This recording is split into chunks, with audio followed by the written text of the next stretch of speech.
It was a nice train. One of those old Victorian jobs that still ran up and down along the Nile River in Egypt, with their plush-looking but durable staterooms and the just comfortable seats. You forgot about that bit because of the view out the window. He'd done the trip before, but now he was sitting there, sharing the room with a fluffle of talking rabbits. There'd been some debate amongst them about fluffle, as opposed to colony or herd. Each was considered perfectly acceptable. The matter was eventually set aside as unimportant, and he settled into a serious conversation with the white rabbit sitting across from him.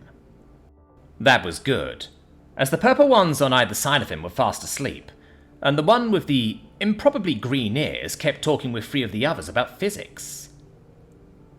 "It's not like that anymore, you see," the rabbit assured him. "Everyone used to reverse age because it brought experience and, hopefully, wisdom. Useful things. Instead, everyone started worshipping youth, which is the one thing you can never keep. You see overall what I'm getting at?" I think so? Tom wasn't entirely sure what the rabbit was aiming at, but sometimes it took time to get to a point. You're saying a teacher needs to embrace what they are if they're going to give 100%? "Certainly. Use your experience. Share it," The rabbit nodded, pausing from licking one paw. "I taught for a while too, and trust me, it goes a lot better when you're just being yourself, eccentricities and all. Sure, sometimes it's a case of different listeners, different messages to make the point, but it all comes from the same source." "He's talking sense, lad," The black rabbit spoke up. It had a Scots accent so thick you could cut it with a knife, and had largely been devoted to sipping from a glass of whiskey most of the trip. "You're getting it a good go, but still holding back a wee bit." Look, I try to know myself and the world. It's the Taoist thing to do. Tom shook his head, as the rabbit studied him expectantly. That's me being alright with me when I look in the mirror, but it's pretty hard not holding back when you grow up an introvert. I'm great with individuals, but people in a crowd? Thank God the Air Force OTS taught public speaking. "You're doing fine." One of the tawny rabbits that had been tucking into a plate of lettuce looked up. She had a voice that reminded him of a young Julie Andrews. "It's the music you love. Even just one line can sometimes grip you when it's right. Go with what you're feeling and keep it simple." Sometimes that's best. Tom nodded agreeably. I mean, look at all the best stories. They don't start with a lot of exposition. It's just, it was the best of times, it was the worst of times. Or, in a hole in the ground, there lived a hobbit. Look at the opening for Star Wars. It was a period of civil war. Okay, not as good, but it's boom. There you are. Accept it and move on. "Aye, lad." The black rabbit peered at him, its eyes almost invisible under a mop of shaggy hair. "And which song do you use when you think about yourself?" Honestly? He took a breath. Why not? Being honest felt easy here. It's... "Tom?" One of the purple rabbits next to him rolled over and punched him lightly with one paw. It hurt more than it should. "Time to wake up." Sleep was wrenched away with the blanket as Miv nudged him in the ribs. He groaned and opened his eyes. 5 more minutes. Akame rolled over in bed with a grin on her face a mile wide. "Alarm off." Her room's AI went silent after that. It was a gentle alarm, featuring the rising chords of Ode to the Second Moon, and she was usually well awake before the music rose. Just as well, since she had a house guest. Her smile couldn't have gotten any wider, and she stretched luxuriously, feeling Sam alongside her. What a wedding. All those men. Alright, most hadn't been Shorvanti, but there must have been 20 or so humans and a mix of others. If any of them went home alone, then they just hadn't been trying. She rolled over and looked to the back of Sam's head as he dozed. Goddess, if there was anything better than meeting a guy at a wedding, it was having one delivered by Starship to your door. He was sleeping so peacefully that it seemed a shame to wake him up, but needs must, and she rolled in beside him. That felt good, even if he was a little cool. Sam? There was a deep pause. Sam, I have to get up for class. She gave him an extra squeeze. I got you some coffee when I heard you were coming, and it's in the kitchen on the bottom shelf. I'll write down Jack Smith's on-the-pad number before I go and meet you for lunch. She sighed, gave him one more squeeze, then forced herself out of bed, heading for the bathroom. Looking into the mirror, she enjoyed the grin plastered over her face. It was a good face, too. Full-featured, slightly heart-shaped and a cheeky grin. Large gold eyes peeking out under a long wave of unruly tangle of black hair. They looked huge when she put on the old sunglasses Sam had given her, and she liked the effect. Deebs, it was fantastic getting laid again. She pulled out a brush and the gel for a shower, thinking about last night. Me there, you lucky bitch. If I could keep the Sams here. They had history. Nothing ancient, but everything happened fast with the Sams. If she'd only known what their first meeting would lead to. The time together after that had seemed like being caught up in a wonderful whirlpool. Leaving the institute and taking the job here at the academy had been gut-wrenching, but it was the right move. Everyone agreed it was best if they spread the science around, and it was good to be home. Damn, I miss nights like this, though. Ah, well, you couldn't have it all. Where would you put it? And it had been a great night. Marion and Ian had made themselves scarce early on. It sounded like they all needed some breathing room after the trip from Earth, and they were off to see the sights today. She had expected Sammy to be here last night, but after meeting the twins... Goddess's tits! I knew those three would hit it off, but I didn't think it would be that fast. That was the thing, though. The twins weren't just smart. In their element, they were scary smart. There were times when their math took left turns into something only they understood. A shared language between themselves. She could follow most of it, but there were times when they told her at the start of the year they were already working on the proof for their thesis, one based on the Sam's work. The few glimpses they'd handed her were enough to seal the deal, though she planned on sending it off by message with months to spare. Still, the Sams were here now. The girls were old enough, but where had the three of them gotten off to? This was it. An opportunity like they'd only dreamed about. Kazlin braced herself and looked at her sister, giving her the nod. Something she and Kamara had only talked about in hushed whispers, never daring to believe it might actually happen to them. Together and everything. Goddess, sleep was the farthest thing from her mind. The weight of the day's excitement was wearing her down, and a girl could only keep going so long. Tonight, that would have to be enough, and together they were determined to give their all. She nearly shivered again, thinking about where the night could go. They'd never done anything like this before. Her heart was pounding in her chest. Despite the cold outside, they'd lost the school blazers in their frenzy, then the sweaters, and now their tops were slightly undone. It was all a bit heady, but it felt so exhilarating. And this was the big moment. They leaned forward together, each of them giddy at the chance to show off. Dr. Sammy Painter Forsyth, the Dr. Sammy Painter Forsyth, had been so kind, so utterly captivating, once they dared tell them about their work in the noisy reception hall.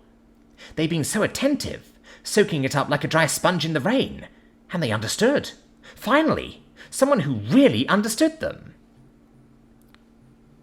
Of course, one thing led to another, and they'd stolen away from the reception. She saw that look from her sister, and felt the slight squeeze in her hand before turning from the lab's main screen and hitting the button. Please, Dr. Painter, Sammy, we'd do anything. She swallowed and gave the palm a squeeze to carry on. Anything, Kamara chimed in breathlessly. Anything at all. The palm squeeze. If you'd review our thesis, she finished. Deeps, She felt like she was going to faint. Sammy sat in the first row of the lab classroom, wide eyes riveted to the screen, where the math flowed in glorious precision, running through the equations. They were tugging at the green ear things on their hoodie and nodding rapidly, a nearly manic grin on their face. Yee! Kzintshki stared at the time in disgust. It was time to get up. Not that she'd had any sleep. She rose and started brushing the cleaning gel through her fur. Dark mother, without her sisters, she'd need a back scrubber.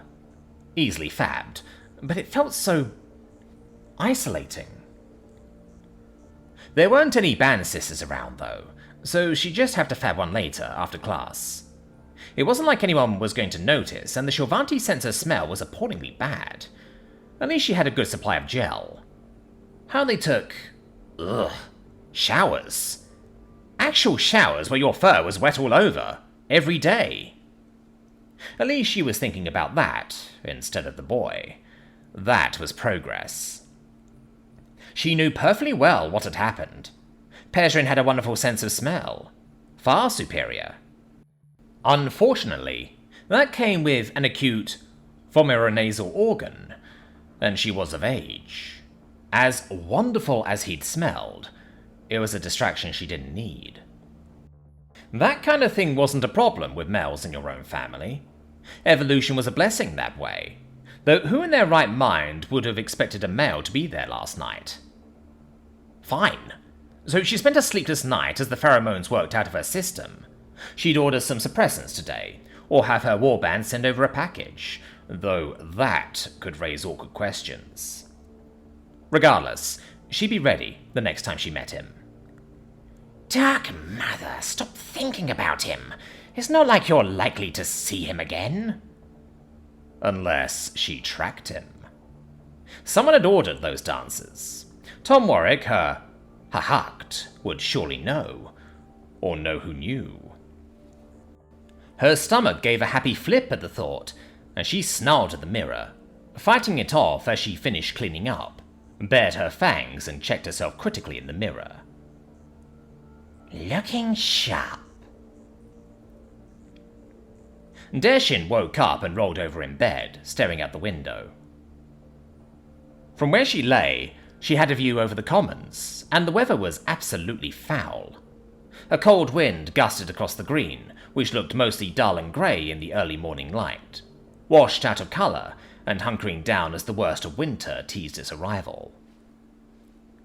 She snuggled in deeper under her blankets and smiled. It didn't hurt being an early riser if she could indulge herself now and then. She wasn't even close to being late, but she could let it feel like she was stealing time there under the covers, thinking about last night. You're Deshin Pelavon now. She hadn't understood how good that would feel. Sure, she'd grown up feeling alone. Even when the Thario family took her in now and then, they weren't really hers. They were close, as close as she'd ever been able to manage, but all the girls around her had their own families. Sisters and mothers. A father. Some even had a brother hidden away that they boast about. The envy of all the girls who wanted to get a look. Maybe even a date, or even asked over, if they got on those girls' good side. She had nothing. The older she'd grown, the worse her co-mothers became. In the end, they hadn't even made a pretense of wanting anything to do with her. Learning to fight was the only useful thing they taught her, and even that had felt like something to do. It was never a real interest. Now she had mothers. Of course, Mivere was wonderful. Fine, it was Professor Pelavon in class now, but it was Mivere. Her mother. And Sholea. Sholea Lanar Co Pelavon. Sure, they hadn't had the best introduction, sitting there in a hospital waiting room. She'd been so afraid, but they talked. There hadn't been anything else to do to fill that awful time, but it wasn't like she knew her. Not yet. More like she knew enough to know how many more wonderful things there were to learn. And she had grandmothers. She'd even gotten to spend some time with them as they surrounded her last night, asking all sorts of questions. They wanted to know her. Still, they'd definitely wanted to know Professor Ramirez too. That made her grin as she nestled deeper into her pillow. She had a family. Ah, well. Cold or not, she needed to get up, shower, dress warmly, breakfast with the girls, find out where Kzintshki was. Return the damn lucky cat to the exhibit without breaking and entering. Then there was class. This extra credit exercise would be a lifesaver. All the girls knew it was their ticket to fixing things.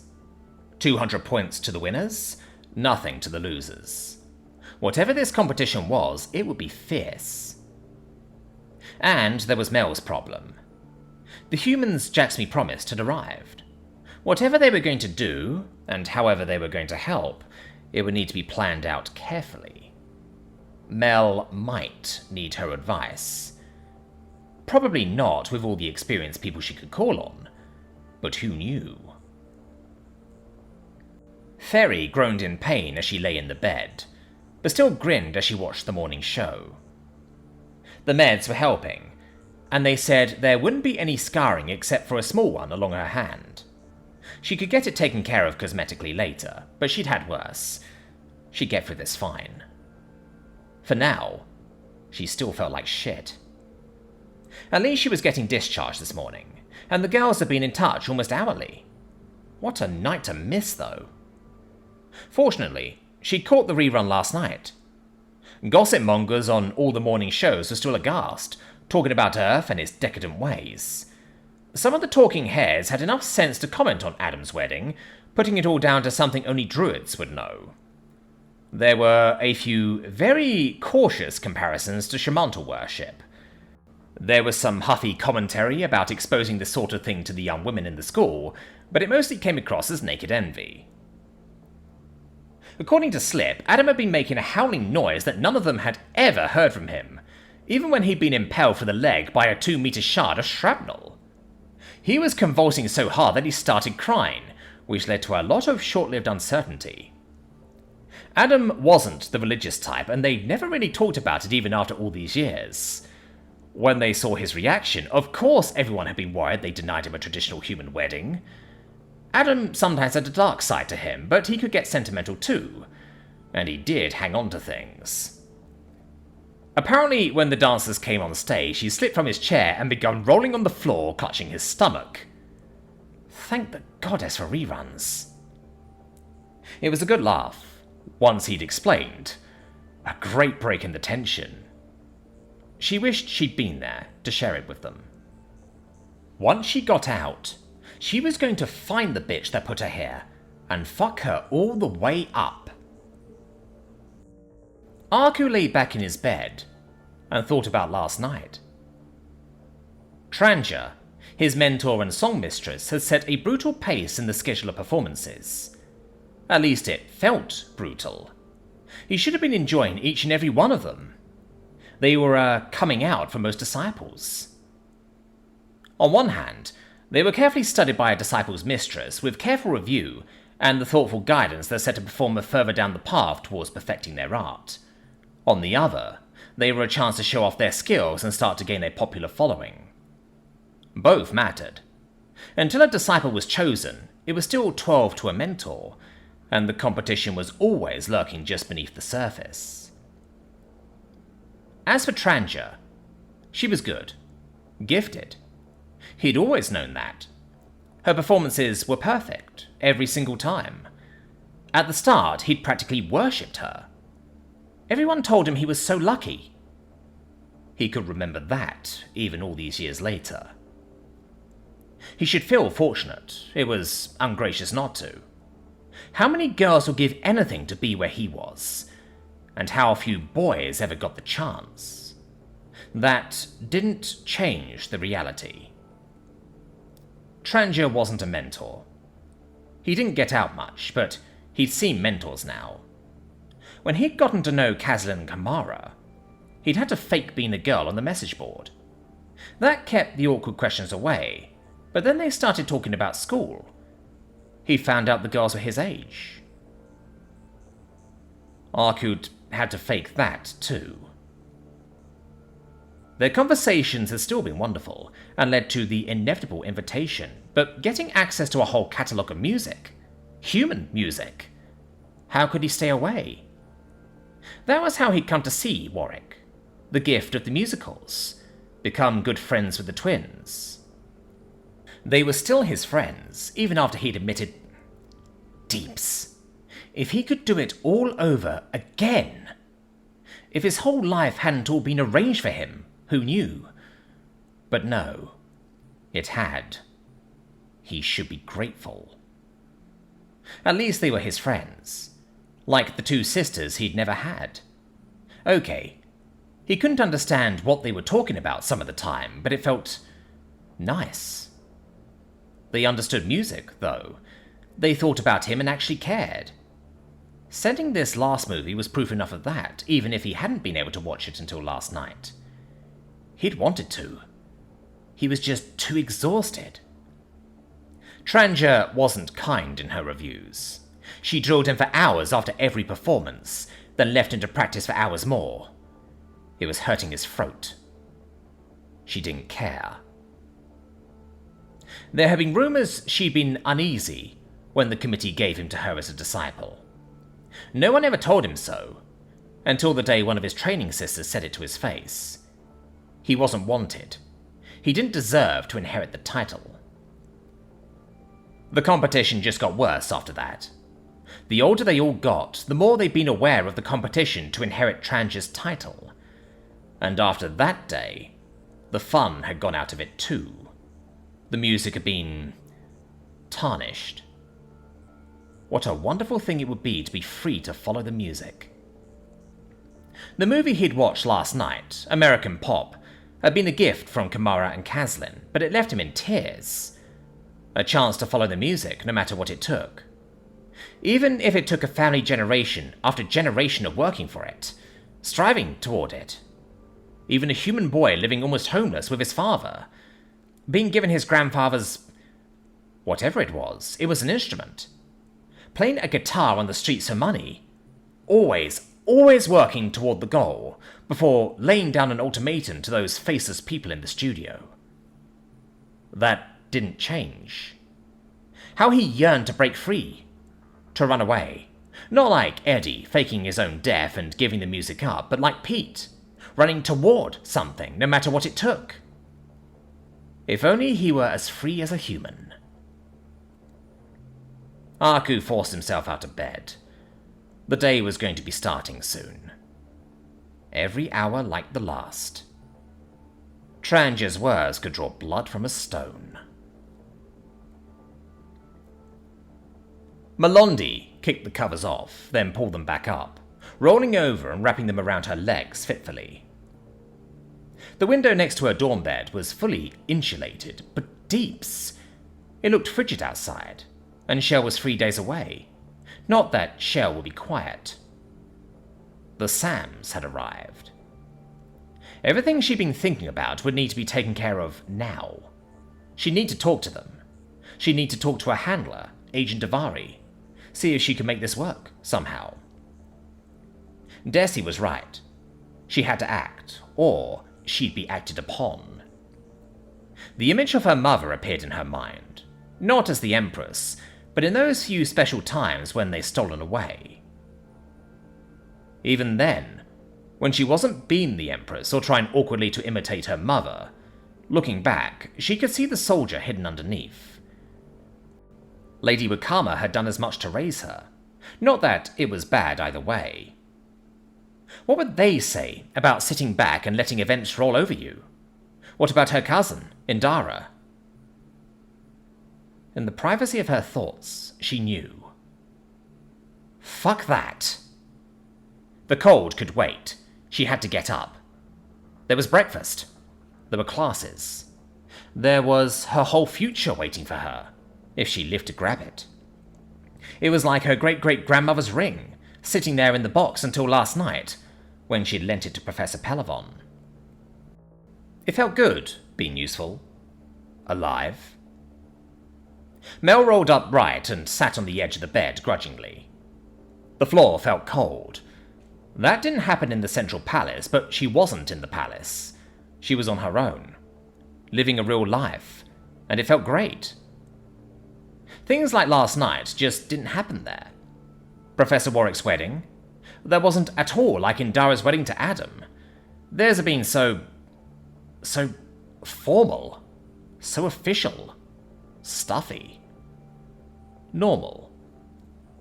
A state wedding, for all its pomp and ceremony, was just a wedding with all the fun sucked out of it. At least she'd been able to shove Deshin into the thick of things instead of the other way around. And Deshin was a noble now. Had a family too.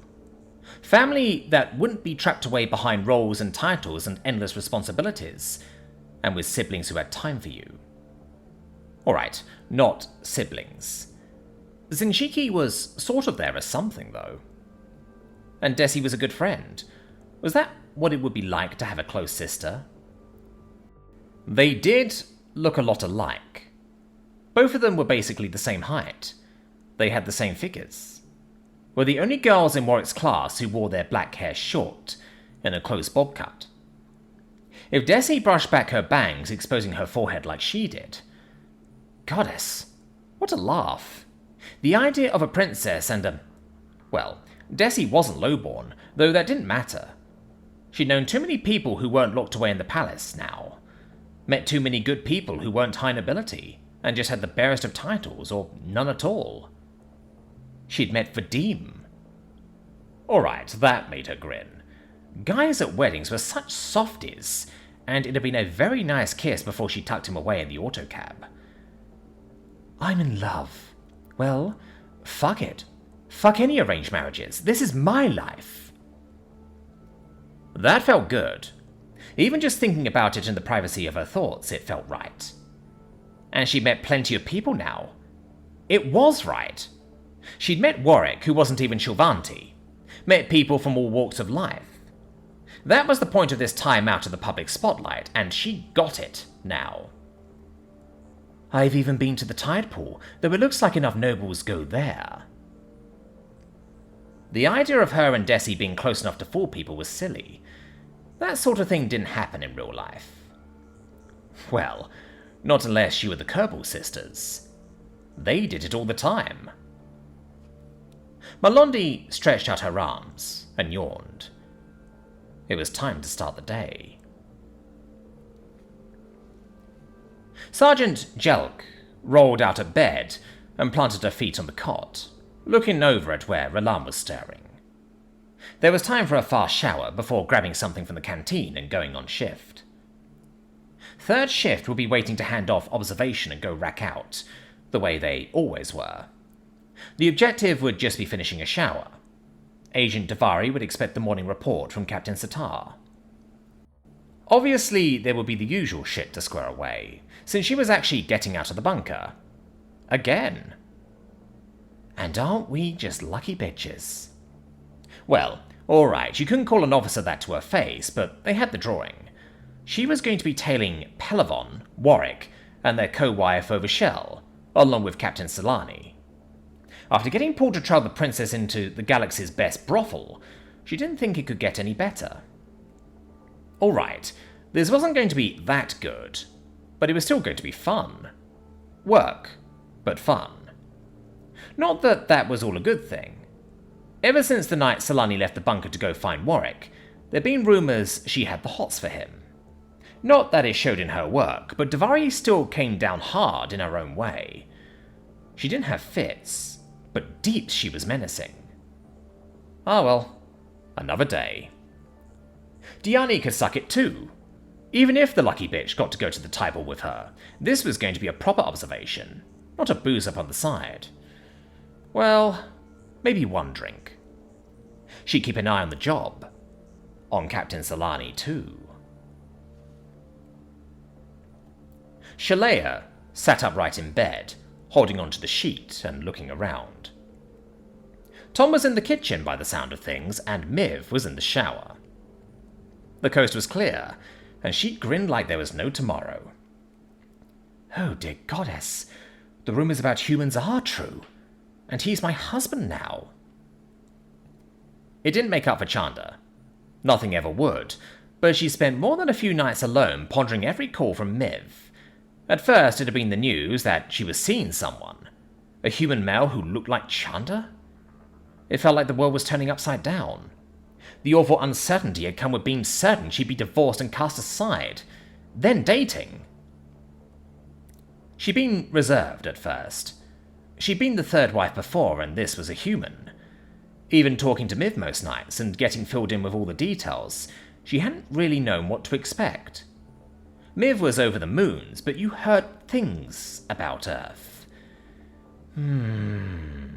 The sex planet indeed. Instead of a wild-eyed savage, Tom was normal. Well, normal enough. Thoughtful, considerate, a person, and a person she'd decided she liked. Then there he was, laying like a sack of plover, on the edge of death in the hospital, and she'd feared the worst happening all over again. Worse than Chanda because Miv had sounded so happy. Naturally, she's been getting to milk the Taurogs whenever she wants. Deeps, I nearly passed out. No wonder Miv let me have him first. She's been building up stamina. Damn. She was going to have to spend shells here. A lot. Or meet them back home. Something. Life was going to be so different now. Everything she'd hoped for with her and Miv. If only Amit were here. The day she'd married Chanda, Mever and Amit had been the best day in her life until then. Amit had been the one who'd introduced her to Miv. The real bridge into Miv's world for a girl from nowhere, and she'd adored her for it. Every day the four of them were together had been perfect. If the day of their wedding had been the best, the day Chanda and Amit died had been the worst. Now it felt just like starting over, in all the best ways. She was second wife, not the third. She was secure, and not just literally. She had a trust in Mever that no new bride would have known. Even if meeting Tom had been a lurch, he did look a lot like Chanda. She'd had a lifetime to put all that pain behind her. She had a co she loved and adored. A man had come into their lives, even if he was danger-prone. Deeps. Sitting in the hospital waiting room had been brutal. Getting to know Desi had let her put on a brave face for someone, but she'd been faking it. Thank the Emperor she'd been there, instead of sitting alone waiting for Miv. Inside, she'd been falling apart. Well, none of that. Things would be good again. Still, it was clear they needed to keep an eye on him. This was just too much for Miv to handle alone, while she was off in Kriantori. If humans lived up to their reputation as sex-craved monsters in the bedroom, Tom also seemed to have a knack for finding himself in dangerous situations. She looked over at the bathroom and sighed, happily. Of course, this time, someone else would be third wife. Tom Steinberg woke up this morning, and he got himself a gun. It wasn't a big deal. He did that every morning, but he was sure that if the nobles learned that the cleaner was skulking around the palace with a probably very illegal firearm in his boiler suit, there'd be hell to pay. The Empress, though? She knew what Tom did. Hell, she'd hired him, albeit indirectly, through Prince Adam. As he went downstairs, he spotted Kzintshki sitting on the sofa, watching TV. Hellraiser? This early? Yeah, the Renel confirmed. Okay, then. Tom crept into the kitchen where the wife stood. Alvira Elijah, Avi for short, didn't notice him one bit. She was busy. Perfect. He reached out and hugged his Adixie babe from behind. She yelped in surprise but melted in his arms. Hey, babe, he whispered in his ear. Good morning. Sleep well? Well, it hadn't been perfect. Tom had that dream about the invasion again. He'd been down in Sturgis County to pick Mum up from prison. Then he and Uncle Bill had run into each other, and he'd crashed there for the night. And then, the next morning, Uncle Bill was shaking him awake, and things were never the same. So no, it hadn't been the best sleep ever, but he'd gone back to sleep after, so... better. Tom helped himself to some of that amazing Dixie food Avi made. The idea of seafood for breakfast had been a strange one to him, but he'd grown to like it. Good. A few minutes later, Tom browsed his Omnipad as he brushed his teeth. He was about to listen to the new message from Adam when a weight slammed into him. 3 weights, in fact. Daddy! Seemed to be the main chorus of this little song and dance. So Tom got down and picked up the kids, the pups, 'cause, well, shark. He and Avi had adopted 3 war orphans a while back, and it had been their best move ever. Hey, morning.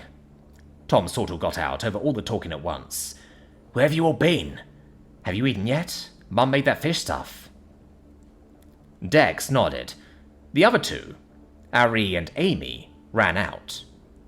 The one who stayed immediately set about sharpening his teeth as Tom finished brushing his. Meet you downstairs? A few minutes later, Tom made his way back downstairs, boiler suit clad and ready to go. The usual chorus of overlapping voices tremoloed around the kitchen, but Tom was getting really good at this daddy thing. He picked out each and every voice and responded in turn. Perfect. I'll bring that up at the Meet the Faculty night. And yeah, I'll try to get home a few minutes early to help with that before Strangleball practice. You made this for me. I love it. Have you talked to Shanky about that? I'm sure he'll show you how to properly threaten the noble kids. Tom, Avi said at that last one. What? You can't let them push people around like that. Anywho. Tom kissed the wife and the pups goodbye, and was halfway out the door when an indignant "Yeah!" could be heard. There stood Shanky, looking irate, despite the permanent smile. Oh, alright. Tom picked up the Rinel and gave him a squeeze. Alright, Shanky, be good, okay? Yeah! And with that, Tom was out the door. A few minutes later, Tom sat in the Skylane. Flying cars were cool, and a lot faster than taking an autocab, but he was still fuming at the lady who just cut him off. Even in 3 dimensions, you couldn't escape the damn traffic. As much as he wanted to roll down the window and yell, "I have a gun, you cunt!" he didn't do it. That was a quick way to lose security clearance. Besides, today, he needed to be undercover, and he'd taken the old beater. Calming down and counting to 10, he sat there and watched for an opening in the lane before he needed to turn to the next nav marker. As he watched, he listened to the latest message from Adam and thought back to his previous operation. Princess Satora was dead. Everyone on shore was up in arms. By now, the news was probably halfway across the Empire, and it had been the work of a pro. If there'd been any doubt, what happened to Ferry proved it. He'd done countless kidnappings on Earth. The principle was the same here. When everything was ready, someone was going to get bagged. What happened after that? Well, that would be on Adam and the girls. In the meantime, he was on his own to look into things his way. He'd made his way to the service entrance and pulled up to the gate. The guard looked down at his badge and waved a scanner over it before giving him a wink. He grinned back up at her and pulled through. This was fun. Here he wasn't the cleaner. He was just the cleaner. Even as a human, janitors still made themselves invisible, and that was just the way he liked it. Nobody noticed as he started his day. Well, nobody important. Let's see, what was first? As always, it was the garbage. Just because he worked god-awful hours for this cover didn't mean people stopped making trash. Tom was already in the east wing of the Northern Palace, so he'd just start there. He put on his headphones and hit play. As the heavily banned Dead Kennedys Kill the Poor started playing, Tom grasped the first trash bin, putting the bag out of the can and throwing it into his cart. He pulled out the right can of disinfectant, sprayed the liner, and moved on. He had long ago scoped out the cameras in this joint. He knew where each and every one of them was hidden, and all the blind spots. Before Tom put this current garbage can back, he lifted up the new bag. Confident nobody saw him, he pulled the backpack he usually kept in his locker out of his cart and tucked it underneath. Now that that was done, he reset the bag and tossed a few bits of garbage in. If anybody asked, he spotted a few loose pieces of trash. No one ever did. The rules of the palace were simple. Everything got checked coming in. The scan this morning had been invisible, but thorough, and everything was checked going out.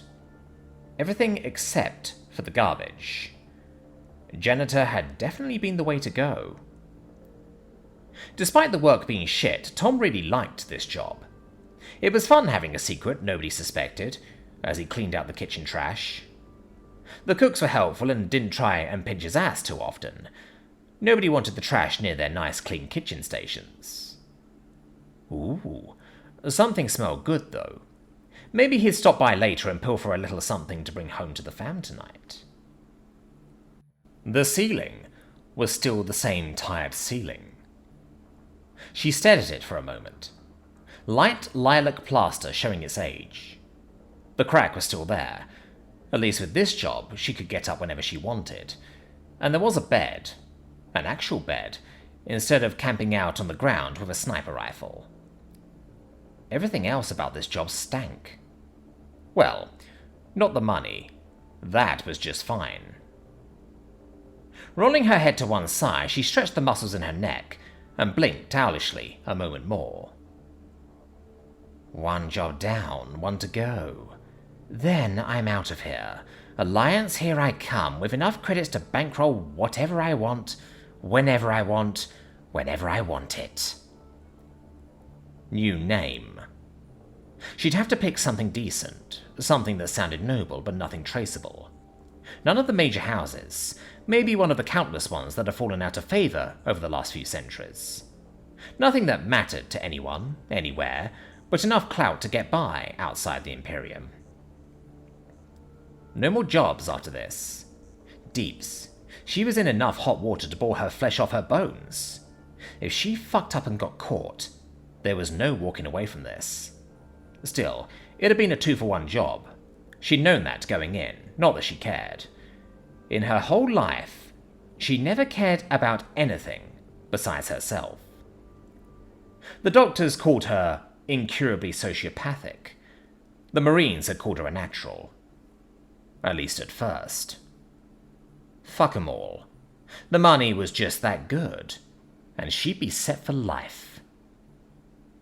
Now, if the second objective would just fucking cooperate. Not that it had been a waste of time. She'd spent a couple of days scoping things out, carefully. Free and all. No more than that. Never close together and never staying long. She changed her hair each time using wigs.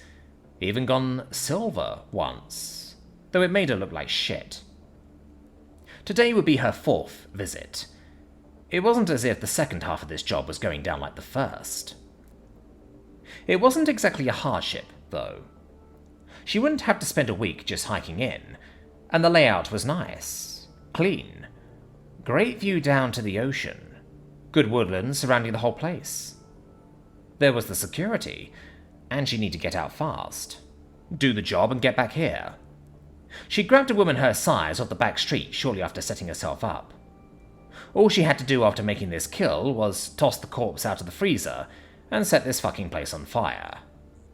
No one would look closely in this part of the city, and this life would just disappear. A better one called. She sighed. In the meantime, maintaining this cover was just a job to do. Taking every day the same as all the others. No getting worked up. Definitely no letting herself get sloppy. Another day, fitting in. One last body wouldn't matter. The list was long, and she didn't remember most of them. Why bother? Incurable sociopath? That only meant she slept like a baby. This last job would be worth every single credit. Then she'd close this cover and collect her pay, slip out to the spaceport with her clean ID, and be gone, gone, gone.